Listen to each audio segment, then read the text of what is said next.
Hola, Hola. Hola. bienvenidas, bienvenidos, bienvenides a Velada Metafísica, un podcast de conversaciones que nace a raíz de la idea de que conozco personas muy interesantes y talentosas y quiero que compartan sus ideas con el mundo.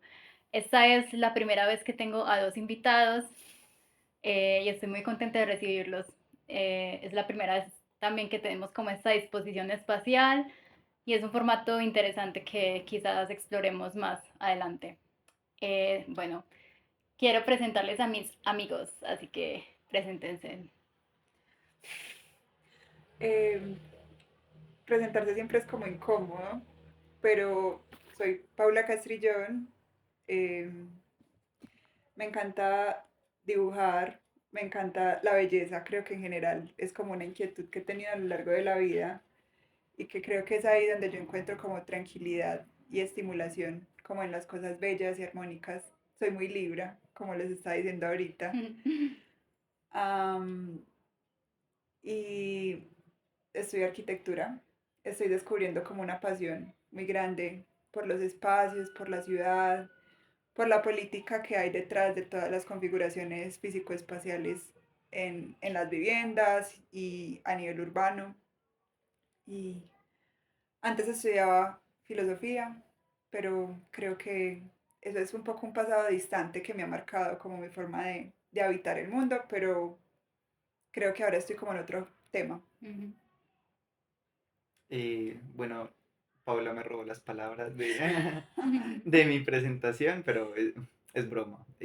Bueno, me llamo Juan Pablo Josa, pero pues, las personas me suelen decir Josa, me llaman por mi apellido. Mm, ya estoy acostumbrado a que las personas digan ¿qué? ¿Cómo? Como, como evocar mi nombre, ¿sí? Pues, o mi apellido.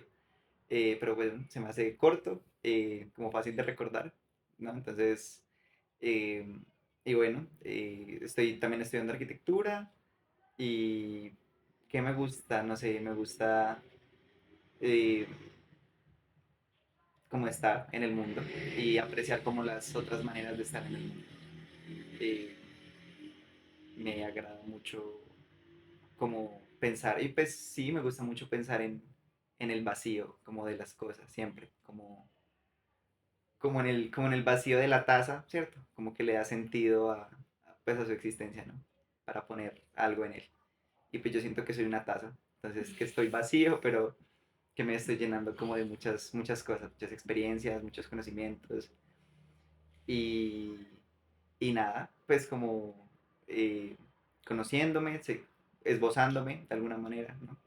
Eh, y ya, pues dispuesto como a este espacio tan genial, agradecido con Is también por invitarnos acá y nada, dispuesto a tirar parla, a tirar lora, pues. Bueno, les invité a que conversemos sobre arquitectura porque para mí son arquitectos, eh, sobre arquitectura y urbanismo. Entonces, la primera pregunta es, ¿cómo creen que influencia la arquitectura nuestras emociones? Pues yo venía pensando en estos días como que la arquitectura es una necesidad muy humana de encontrar refugio, pues como que de ahí nacen las técnicas constructivas, del hecho de que vos puedes pasar 3 días sin beber agua, 3 semanas sin comer, pero en una noche a la intemperie te puedes morir. Mm. Entonces yo creo que a partir como de la suplencia de unas necesidades básicas humanas también nace como todo un mundo emocional.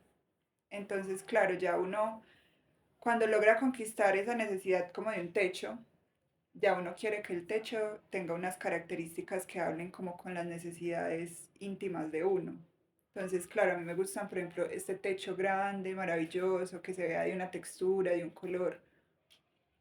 Creo que tiene que ver como con esas necesidades, como decía, de refugio, pero también con el hecho de que el ser humano es un cuerpo que siente a 360 grados, ¿cierto? Uno no solamente entiende el espacio cuando lo mira, sino cuando lo siente en su amplitud. Mm. Y creo que es por esa sensibilidad que genera como esa relación con los espacios y que inevitablemente lo hace sentir a uno feliz, estresado, cierto, ansioso en algunas ocasiones, porque los espacios se diseñan para eso, pues para generar unas percepciones precisas. Ujú.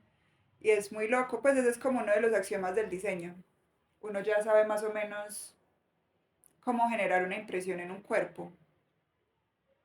Y pues eso es extraño. Uno cree que no tiene como medirse una emoción, pero finalmente pues ya sabemos como humanos que los espacios iluminados nos gustan, que los espacios altos nos hacen sentir cómodos.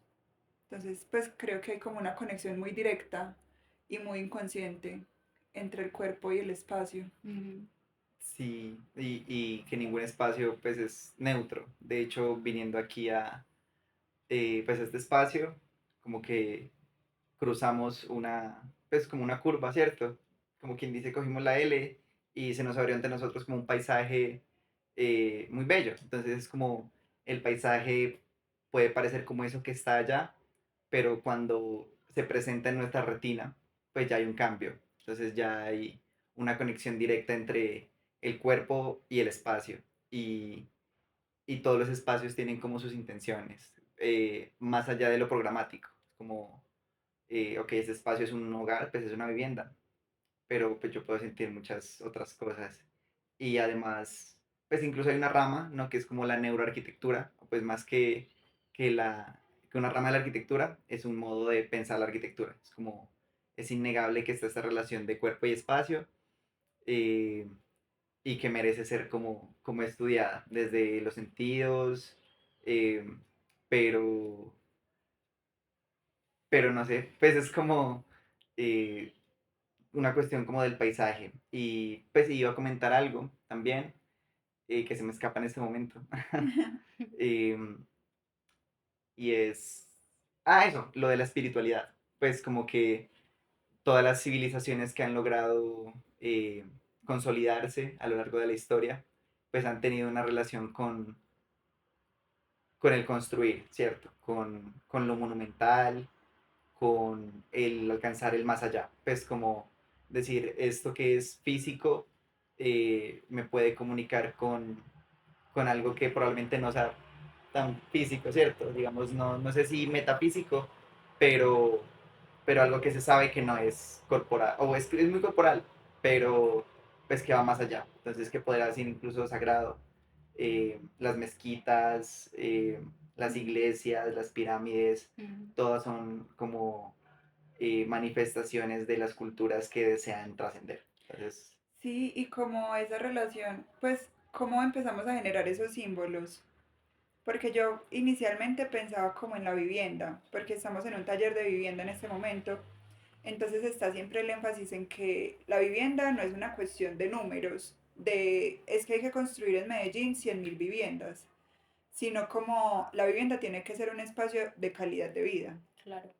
Porque el hecho de vos tener, por ejemplo, la cocina con una ventana es una cosa súper escasa y genera un montón de bienestar que uno no se da cuenta, Mm. como en el hecho de vos poder, por ejemplo, cocinar con una luz natural Ujú. o que la ropa se te seque bien y rápido. Y más allá de eso, pues lo que vos decías del paisaje, que vos tengas belleza siempre accesible a los ojos. Ujú. ¿Eso qué significa pues para la regulación de tus emociones, para tu perspectiva de vida? Hay un arquitecto coreano que tenía la teoría de que la creatividad o la capacidad creativa está directamente relacionada con el alto del techo donde uno está. Eso me habías contado la otra vez y quedé muy impactada. Ujú. Exacto, pues él lo relacionaba con las fronteras visuales. Entonces, si uno ante los ojos tiene como un cuadro muy cerrado, se le dificulta pensar en cosas que no son evidentes o hacer Ujú. relaciones extrañas, que a fin de cuentas eso es la creatividad. Ujú. Pero si uno tiene como un espacio con más aire o que tiene una conexión incluso pues como con el infinito en términos de mirar a las montañas o, cierto, pues tener un jardín, creo que esas son cosas que hacen que la vida como que se enriquezca un montón.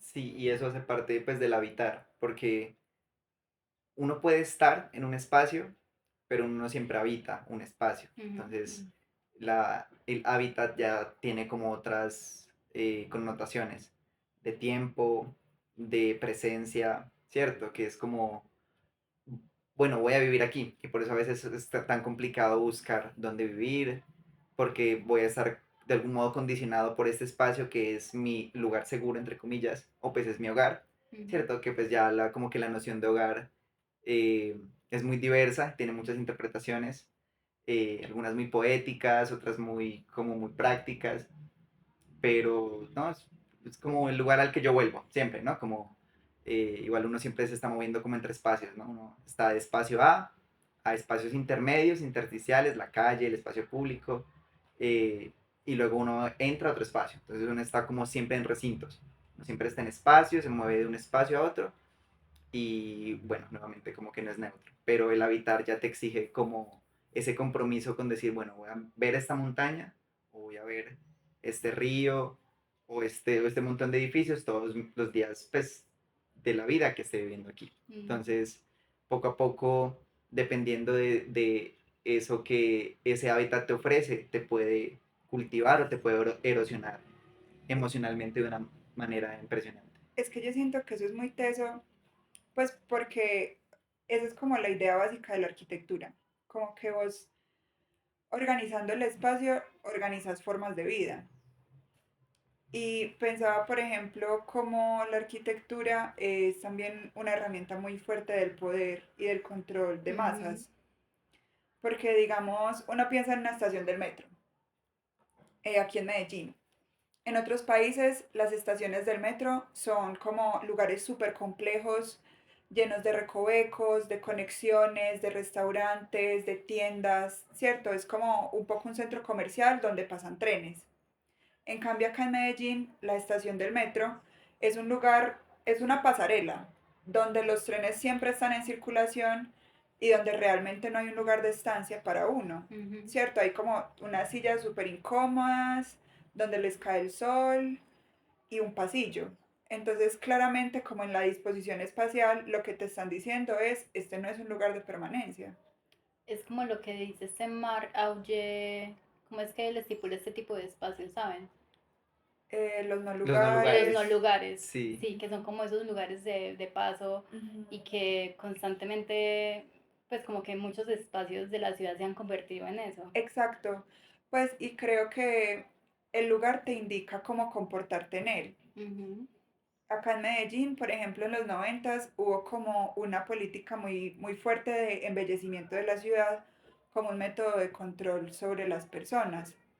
Porque si vos ves como una jardinera súper cultivada, a lo mejor te va a dar pena miar ahí. Pero si ves como un rastrojo, no sentís como eso. Entonces como que el espacio interactúa mucho con uno y con lo que uno siente que es lícito o ilícito dentro del espacio. esta era la última pregunta, pero siento que debe ser la segunda, porque bueno, ya hablamos de las emociones y como la habitancia, y ahora hablemos del cuerpo, pues sigamos hablando del Ujú. cuerpo, de cómo la arquitectura transforma nuestras disposiciones corporales, porque por ejemplo yo me doy cuenta de que en la calle está mucho como este cuerpo colonizado, que es como, es un cuerpo que no debe ser expresivo o escandaloso o muy amplio, porque hay ciertas maneras de actuar y por ejemplo estos lugares donde hay como agentes especiales del espacio público y que dictaminan cómo debe uno comportarse en el espacio público. Entonces quisiera que habláramos más como de esas disposiciones corporales, como los espacios, pues uno en realidad puede danzar donde quiera, pero no, O sea, pero en un parque se vuelve un performance. exacto. Pero para ti, ¿qué es un agente de espacio público? No es que literalmente hay policías de espacio público, Ah, ¿te refieres es a esos? sí. Sino que es que yo siento como que la construcción de la gente de espacio público no la hacen ellos. Pues creo que en cierto sentido todos somos agentes de espacio público porque todos, pues o sea, el que te mire mal porque estás bailando en un parque, en cierto sentido es como esa policía del espacio público. Claro. Y que pasa mucho con la cultura metro, por ejemplo, Ajá, el que policía no es el policía. exacto, nos la Ujú. han inculcado tanto y yo sé que esto es una unpopular opinión, pero hay que tener sus pincitas con la cultura metro. Nos la han inculcado tanto y tan profundo que ya ni siquiera necesitamos a un policía que nos diga no te sientes en el metro, sino Ajá, que la misma gente y uno mismo también empieza a actuar como vigilante del otro exacto. y de sí mismo. Eso me parece como lo más importante como de la presencia, porque, digamos, está nuestro rostro y, y casi que todos empezamos a actuar como eso mismo, como vigilantes, pero pues es como una mirada puede parecer muy como de a gratis, o sea, como que gano yo al mirar algo, pero realmente las miradas ejercen un peso, la presencia corpórea de una persona o de muchas personas que ejercen su mirada sobre algo, lo transforma y Claro. lo cambia, ¿no? Y pues es como este experimento incluso ya como más, como de física cuántica, que es como que observar el proceso de un experimento cambia su resultado, como un poquito del principio de incertidumbre, ¿cierto? Pero aplicado como una escala o pues a una dimensión más humana. Eh, y, y eso, y pues en este rato también estábamos hablando un poco, como mientras almorzábamos, pues un poco del espacio virtual, ¿cierto? Que es como esta ausencia de corporalidad, esta ausencia de presencia física, eh, pero que nuevamente se convierte pues como en un espacio, ¿no? Un espacio que existe, o sea, un espacio que es real y por eso tiene esa connotación eh, de ser un lugar, ¿no? Las redes sociales eh, me han permitido expresarme y saber del otro, cosa que antes pues uno solamente puede hacer en un espacio físico, en un Ujú. espacio como quien dice real, ¿no? El espacio público, que realmente es como el espacio de todos, se supone que es como un espacio de todos, entonces sí tiene como unas repercusiones muy fuertes esto del cuerpo en el espacio y no podemos dejarlo como de lado.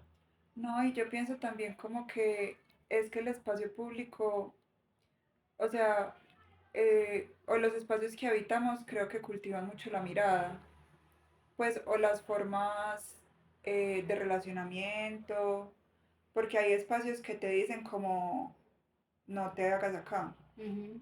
o mientras que hay otros espacios que digan como estate tranqui, pues acá todo bien. Y pues yo pienso, por ejemplo, en la Universidad de Antioquia, Ujú. que es un espacio al que llega todo el mundo, así no estudia en la Universidad de Antioquia. Y uno le puede hablar como a muchas personas, como jóvenes de Medellín, y tienen la referencia de parchar en la de Antioquia, Ujú. porque es un espacio que invita a la congregación a permanecer, pues uno entra a la universidad y no quiere salir Ujú. y le da perecita, es como que hay más tarde o encuentra algo que hacer, pues entonces creo que los espacios pues también te cultivan colectivamente cómo se mira y qué se mira bien y qué se mira mal. Ujú. Mm, Me gustaría que habláramos de la arquitectura de la hostilidad, ahora que Mm, hablas de esos espacios que te incitan a no permanecer. mm, mm. Uf, Es que eso puede ser tan sutil. sí, o sea, están como los casos más directos y más explícitos, que son, por ejemplo, lo que se llama arquitectura hostil, eh, Los chuzos en los en las andenes. banquetas o pues, como en los patios, ¿cierto? Mm, que es como una pues, manifestación directa de no quiero que estés en ese espacio. Pero pueden haber gestos, como tú dices, mucho más sutiles que, por ejemplo, que no se ilumine naturalmente eh, o sea muy frío, digamos, tenga un techo muy alto en una zona muy gélida, por ejemplo. Ujú. Entonces es como, no es acogedor. Sé que este espacio va a ser un espacio de tránsito porque las disposiciones que este espacio tiene y que le hacen sentir a mi cuerpo, pues no me invitan a estar. Y así una infinidad de detalles que parecen como una cosa, una nimiedad, pero al final cuentan. Sí, porque, o sea, la arquitectura es hostil para quién.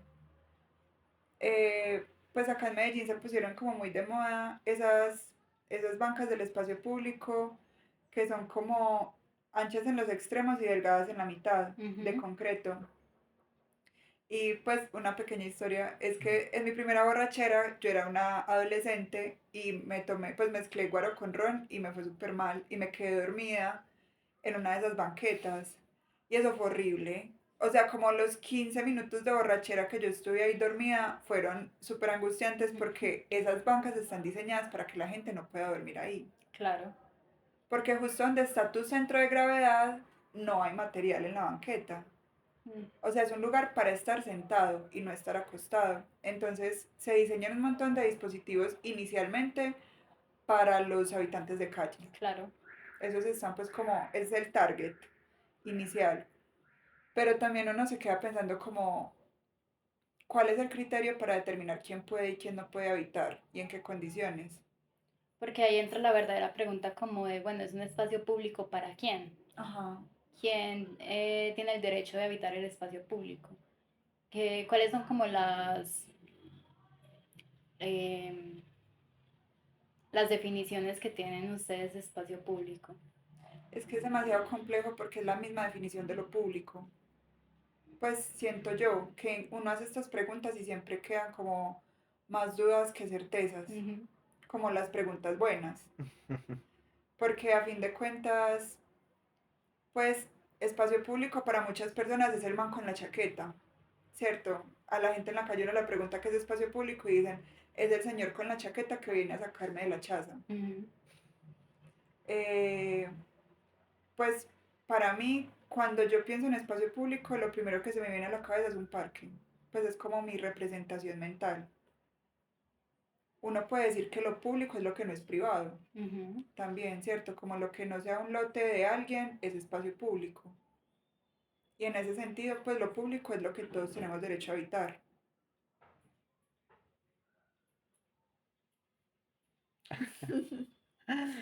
Pero más allá de eso, yo creo que es una definición en disputa. Claro. Sí, pues es cambiante y sí, o sea, mi definición iba a ser precisamente esa, como lo que no es privado, Ujú, porque sí, como que en estas lógicas, pues en las que vivimos, normal, de nuestra sociedad, eh, regida por un modelo, eh, pues, capitalista, entonces como que sí está muy marcada esta dialéctica entre pues lo público y lo privado, lo que es mío y lo que es mío. ujú. y, y ya, entonces, mm, sí, pues tiene muchas dimensiones y la verdad me quedo pues con tu reflexión sobre lo público. Pues es que, por ejemplo, en Medellín el espacio público ni siquiera es público, porque hay muchos espacios públicos que lo cierran. Ajá. Porque, o sea, como que inicialmente el espacio público uno podría habitarlo de cualquier manera, a cualquier hora. Y uno, por ejemplo, el parque de los pies descalzos no puede estar allá a las 3 de la mañana, lo sacan. Y eso es un espacio público. Ujú. Entonces, pues también es como un espacio muy regulado por esos mismos agentes de espacio público que nos terminamos volviendo todos, los que de alguna forma ejercemos como control y vigilancia entre los demás. Claro. ¿Y cómo creen ustedes que podemos pensar ciudades más habitables, como ciudades que inviten más a la congregación, Mm. al compartir, a la estancia?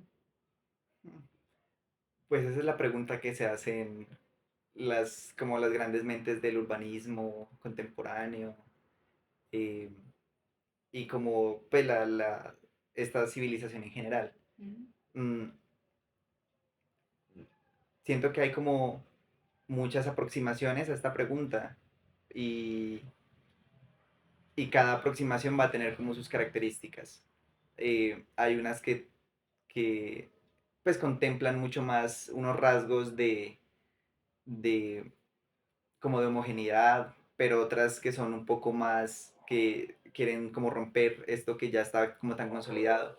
Entonces son formas de urbanizar que de algún modo las tildan de anarquistas, en las que se plantea como un territorio, ¿cierto? Porque precisamente la ciudad o pues el espacio público el que se está dado, pues está ligado al territorio, siempre. Ujú. Entonces está el territorio y entonces están los agentes, los actores del territorio. Entonces luego viene la pregunta que es un poco de jurisdicción, de decir hasta dónde llega lo mío y dónde es como lo de todo, ¿cierto? O si lo mío es tuyo, ¿cierto? También hay como un trasfondo de, eh, pues como de propiedad, incluso de, ni siquiera de propiedad, pues como de relaciones de poder, como de poder. De estatus. También, y eso y del estatus es algo como muy marcado y también propiciado como de los capitales económicos, o el capital cultural, intelectual, ¿cierto? Del estatus en la ciudad. Pero más allá de eso, para lograr como hacer unas nuevas o un nuevo urbanismo que piense mucho más en la persona, en los vínculos, en las necesidades. Pues, por ejemplo, en estos días vi uno de MBRDB, que es como una oficina, se podría decir, como un laboratorio, un estudio de arquitectura mundialmente muy reconocido, eh, porque ha sacado proyectos de alguna manera muy influyentes, muy juiciosos pues en su concepción y en su elaboración.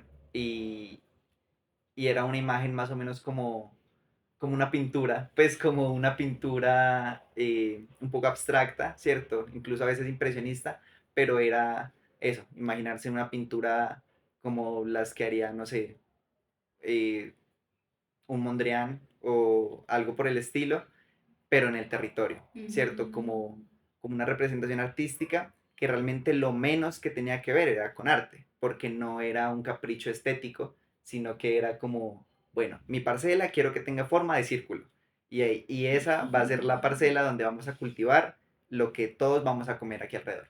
Entonces ya entran como unas cuestiones de sostenibilidad, ¿cierto? ¿Qué tan sostenible es el modelo de vivir que yo estoy planteando? ¿No? Como que eh, si quiero que mis vecinos estén, o pues por eso este proyecto fue tildado como, hey, no, eso es inviable, porque es como que cada uno haga lo que quiera, y de algún modo es así, y de otros modos no, entonces pues hay como muchas maneras de abordar esta pregunta. Sí, sobre todo yo siento que ahí es muy importante lo que vos decís pues de la relación con el territorio, pero como en diferentes niveles. O sea, como es que yo siento que el urbanismo es una cosa muy extraña y la arquitectura en general, porque es como hijo del siglo XX. Y en el siglo XX como que tenían unas ideas muy particulares sobre la vida que hoy en día las tenemos desmentidas. Y como que ahorita a nosotros nos toca como repensar todo lo que nuestros antepasados inmediatos hicieron del mundo. Entonces, por ejemplo, la relación en Medellín con las fuentes hídricas.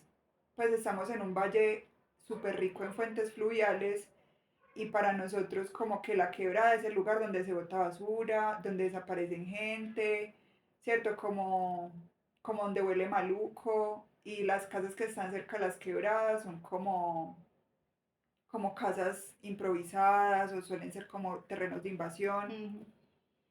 Entonces, pues yo creo que como que el urbanismo tradicional o las ciencias urbanísticas se han dedicado mucho a darle la espalda a la naturaleza. Y eso me parece pues como un principio de inhabitabilidad muy teso, porque vos le estás, pues estás como negando lo que sos. Y aparte de eso, pues creo que es muy importante también reconocer como las condiciones de cada territorio en términos de lo social, porque, o sea, por ejemplo, Medellín es una ciudad tan hostil porque en los 90 fue la ciudad más peligrosa del mundo. Y esas heridas sociales todavía se ven en la forma en la que organizamos nuestros espacios. Claro. Porque muchos barrios se destruyeron en los 90 para dar paso a urbanizaciones cerradas. Y como que esa es nuestra idea ya de espacio público. O sea, ya, por ejemplo, a mi mamá le tocó una generación en la que salían a la calle y habitaban la calle y pues los puntos de encuentro eran los parques. Pero pues para mí el parquecito de mi infancia fue el parque de mi unidad cerrada. Y creo que es muy diferente pues como vos habitar una unidad cerrada, pues habitar como un parque de barrio. Y hablando de eso, hablando como de esa historia del urbanismo en una ciudad como Medellín, me gustaría, y ahorita que mencionabas sobre las civilizaciones, me gustaría que habláramos de esa relación entre la arquitectura y la idea de progreso. Pues es que es como creo que la arquitectura es bien hija del progreso y del progresismo, porque tiene esta idea de que todo siempre está mejorando. Ujú. Y eso a mí me parece muy contradictorio. Pues, por ejemplo, desde mi formación filosófica, que ese es como uno de los axiomas de la modernidad que más se pone en tela de juicio, y venir acá y mirar como las cifras, porque acá lo que te venden es como las cifras. Ujú. Entonces, claro, estamos produciendo 150.000 viviendas. El concreto está bajando en su huella de carbono, ¿cierto? Siempre están como en pos de los desarrollos técnicos, supuestamente para buscar una vida mejor. Y es precisamente eso lo que uno busca en la arquitectura, que uno, incluso como en el oficio o en los objetivos del diseño, es siempre buscar lo mejor para la mayor cantidad posible de gente. Pero uno se encuentra con las contradicciones de la historia y que eso es muy teso porque inevitablemente uno está como gastando un montón de recursos ecológicos y económicos y a veces vos para hacer los procesos de renovación urbana tenés que hacer unas atrocidades impresionantes. Pues por ejemplo para el Museo de la Memoria destruyeron un barrio tradicional de Boston pues, y también un barrio de invasión. Entonces uno siempre está como en esa contradicción de que queremos hacer cosas buenas y queremos mejorar la ciudad, pero el costo humano a veces es demasiado alto. Ujú. Mm, Pues claro, digamos, es complejo por como todas las capas de pensamiento y las contradicciones pues, que implica la idea de progreso.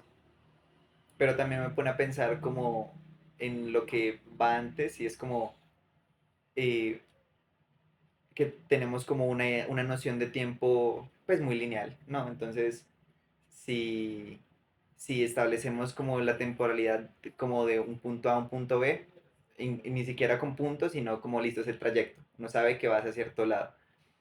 Pero cuando uno empieza a ver el tiempo como una globalidad, ¿cierto? Como ver el tiempo que tenemos como presente o pasado o futuro, pues que eso realmente es una derivada de un tiempo que está sucediendo, pues como en todos lados, ¿no? Ujú. Entonces, siento que en cada región, en cada lugar a la que mi cuerpo no puede estar presente y suceden como los fenómenos propios del sitio, pues habrá o progreso de alguna manera o también como pues estancamiento en muchos sentidos. O sea, es que es un crecimiento muy desigual. Hay zonas en el planeta que ni siquiera tienen acceso a agua potable. Y no son, o sea, ni siquiera son en la África, pues que uno tiene como en la mente, sino que aquí Ajá, en en Colombia eso pasa. Santander, Sí, sí. eso pasa. Entonces, y hay personas, usualmente pues como en países desarrollados, que para ellos está tan avanzado el mundo que entonces pueden pensar en otro tipo de discursos, discursos más plásticos, más Claro. Incluso ecológicos, pues, también, porque acá es, o sea, yo siento que cuando vos tenés todas las necesidades básicas resueltas, es muy fácil decir como no quememos carbón. exacto, y precisamente, y es muy loco porque los países que todavía no han alcanzado una sofisticación para su consumo energético, es decir, refinerías o estaciones hidroeléctricas, por ejemplo, que todavía dependen mucho del carbón. Son naciones o regiones que están contaminando mucho más que regiones que han tenido que ceder como o brindar parte de su como estabilidad ambiental por un tiempo antes de estabilizarse. Y eso es muy, como muy loco, porque entonces uno pensaría entonces que las regiones menos desarrolladas contaminan menos. Y de algún modo, de una manera directa, no es así. Se entiende de todos modos que, por ejemplo, Estados Unidos como que no, eh, pese a que sí quema carbón en su país, su demanda y su pues, requerimiento energético no es, pues como que la gente no mira las consecuencias de lo que ellos están haciendo. Ujú. Siempre están importando pues como lo que necesitan e invisibilizando todos los procesos que eso conlleva. Es que yo creo que es muy teso porque siempre estamos como buscando el bienestar. Pues, y creo que en la arquitectura eso es como la búsqueda constante de la creación de hábitat humano. Dentro del ambiente natural nosotros generamos un ambiente artificial esperando que la mayor parte de la humanidad pueda como vivir y sobrevivir. Y es muy loco porque a uno sí le venden mucho como, pues como ese mito del progreso, en Ujú. términos de que vos tenés que superar a los maestros modernos, porque ya sabemos que la modernidad no funciona y todo el tiempo tenés que estar buscando mejores materiales y mayor optimización de los recursos y no sé qué. Pero a fin de cuentas uno va a ver como a quién le construyen los grandes arquitectos y son como a farmacéuticas en Suiza. Pues no sé, creo que la arquitectura que realmente sirve para las comunidades y la otra parte del progreso es como muy pequeña Ujú. y finalmente se vuelve como la punta de lanza de las grandes corporaciones o del turismo incluso. Pues muchas veces se hacen como los grandes proyectos para atraer turismo. Y a veces son como súper, eh, pues un tiro por la culata, como que esos mismos proyectos no incentivan un turismo, porque hay muchos tipos de turismo, ¿no? Entonces no es un turismo consolidado como sano, ¿cierto? Como podría ser una región que como que depende, digamos, San Andrés, ¿no? Como que se sabe que hay una red hotelera y que pues los habitantes viven como de algún modo en función de esto, pero como que en Medellín sucedió como algo pues muy extraño, ¿no? Entonces que es un turismo orientado hacia la exploración, hacia lo sexual y es como, ¿qué pasó? ¿Para qué? ¿Qué mierda? Sí. Mm. Ya para terminar, una pregunta sorpresa. Ay, tan chévere. ¿Cómo imaginan el futuro arquitectónico de Medellín? Pues a ver, o sea, en la realidad yo me imagino a Medellín como un valle sembrado con torres, pero eso es como una imaginación, pues que yo lo veo como muy inminente, pero que no me gusta, Ujú. pues porque eso es lo que, pues siento que las torres tienen como una relación con el paisaje muy violenta, además de que la mayoría que hacen son horribles. Ujú. Mm, pero sí, me imagino Medellín como una ciudad muy vertical. Digamos, pero eso en una cuestión morfológica, como Ujú. que qué forma va a tener la ciudad, pero de qué otras maneras te la imaginas, como Mm, Medellín. Pues es que hay cosas que uno ya sabe que se van a construir, entonces como que sesgan mucho esa imaginación. ¿Tú tienes data? Un poquito. Pues los planes de ordenamiento territorial ya proyectan como cosas que van a hacer. Entonces, por ejemplo, yo me imagino parques del río infinito, Ujú. parques de quebrada,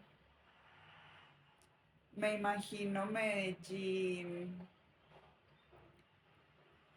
no sé, pues la verdad no me lo imagino muy bien, ni como de maneras muy alegres, porque siento que el espacio público cada vez como que se privatiza más. Ujú. Y como que se construyen cosas bonitas y parques lindos, pero como que detrás de esa belleza, por ejemplo, del espacio público de Medellín, siento que hay algo como muy opresivo, Sí. como muy de compórtese bien hasta las 10 de la noche y se va para la casa, que es como el tipo de humanidad que también quieren de nosotros, porque es que Medellín, lo que decía, es una ciudad que se está proyectando es para el turismo internacional. Ujú. Entonces las cosas que creen acá no van a ser para el bienestar de los medellinenses, pues de cierta forma, sino para atraer a los públicos internacionales. Entonces me lo imagino como una cosa muy linda, como una avenida del poblado infinita, como llena de pérgolas y árboles exóticos, pero a la vez se me hace como un lugar incómodo de habitar. Ujú. Y creo que van a ser como difícil encontrar lugares en los que uno se sienta a gusto, realmente. Wow. Me gusta mucho como, pues como la última parte, o pues no me gusta, sino que me inquieta realmente un poco de ahí, como Entonces, ¿a qué lugar iría yo? ¿No? Como a qué lugares vamos que Mm, sigan teniendo nuestra esencia, que nos representen, que sea un total. espacio que nos alimente y a la vez nosotros alimentarlo. Pero bueno, Medellín. Hay un proceso como de la ciudad global, ¿no? Como que Ujú. las ciudades tienen una identidad que cada vez se parece mucho más como entre ellas. Como lo genérico. Un poco, sí. Que uno mira una foto y uno dice como esto dónde es. Esto puede ser en cualquier lado. Ujú. Y a Medellín a veces le pasa, a veces no. Pero sí tiene como un paisaje como muy, pues bien característico realmente. Que uno dice, ah, esto podría ser Medellín. Mm, pero igual como en ese proceso, ¿cierto? En el que estamos sumergidos de globalización y de que todas las es que ya las ciudades no sean como, eh, que no pongan o como que no muestren su valor desde lo que ellas ofrecen eh, como físicamente, sino, digamos, es un punto de networking muy interesante. Entonces, ¿qué pasa cuando las ciudades de Estados Unidos o las ciudades del norte global en Europa empiecen a tener costos de vida, no sé, pues como ridículos? Entonces, siento que va a haber un proceso como de una cosa Gentrificación. de gentrificación, sí, como de inmigración muy duro por parte de ciudadanos con otro tipo de poder adquisitivo que pueden venir a disfrutar de este un paraíso, porque es que esto es un paraíso, Esto es un paraíso. o sea, es un climita espectacular, Hay y agua. hay mucha agua y, y claro, entonces, pero desde unas lógicas muy desiguales. Y, pero siento que Medellín, o pues si sabemos reconocer como que el 95 pues el 90% de Medellín no es lo turístico. O sea, lo que es Medellín y lo que está en sus laderas, lo que vibra con ladrillo en las montañas, pues eso es realmente Medellín. Y eso es a lo que pues a veces como que desatendemos mucho, como que invisibilizamos eso, decimos, ah, existen las laderas, y uno va a ver y ve, uno va a ver y ve muchas cosas, pues como que el espacio entonces público es la cancha donde los pelados juegan pues su fútbol, Y donde se entonces, dan los traques. y donde se dan los traques y mejor dicho, donde hacen sus vivencias, ¿no? Sí, donde se vive la vida que no es organizada y no es perfecta. Sí, pero aún así es como tan suya y tan entrañable que Es es que es lo auténtico, pues porque lo que yo me imagino de Medellín es lo que vos decís, o sea, una ciudad genérica, hecha como para el espectáculo, Muy aparente. muy llena de silicona. Así me imagino yo un poquito como a Medellín. claro, entonces ahí está como el reto de plantear la ciudad que uno quiere vivir y como de hacer cosas para que el espacio en el que quieras vivir pues sea como del modo en el que pues, quieres. Y Es que yo creo que por eso es pues que a mí me gusta tanto el centro también, porque el centro sí tiene una personalidad muy, Salvaje. muy salvaje, pero muy consolidada. sí, Sí. Es como que al centro no se mete cualquier proyecto urbano, ni pega cualquier ni, proyecto urbano. sí, tiene una Entonces, identidad tan fuerte que es capaz de decirte como te acogemos o no pega, pues no. ajá, exacto. Sí, Y es como en esos espacios en los que yo realmente me siento como yo misma. Ujú. Como que yo en Parques del Río siento que tengo que aparentar algo que no soy. Pero hay otros lugares en los que uno a plena luz del día se siente como no expuesto, sino reconocido. Ujú. Entonces, sí me imagino también como una transformación muy fuerte del centro. Ojalá no se pierda como lo chimba que es Ujú. y se potencie como, pues sí, como esa personalidad tan fuerte que puede, pues incluso ser un proyecto de ciudad, como de cultura, de identidad de la ciudad, sí. ujú. Bueno, amigos, gracias. Muchas gracias por venir y filosofar sobre la arquitectura, especular, recordar, Imaginar, imaginar y palabrear. muy rico Delicioso. ¿Quieren? venir a echar cháchara. Sí, lo mejor. Sí, Mucha, muchas gracias. espectacular, total. ¿Quieren que los encuentren en redes sociales? Ay, no tengo redes. Tan fastidioso. No, es broma, sí, normal. No, no voy a dar mi WhatsApp. Y Josa. Mi pin del BlackBerry es. Eh, pues sí, yo parezco Josa, así, no sé, por aquí abajo, no sé, XD. Listo. Y ya. Muchas gracias por ver, muchas gracias por escuchar. Nos vemos en la Chao. próxima velada metafísica. Chao. Chao, Chao. chao.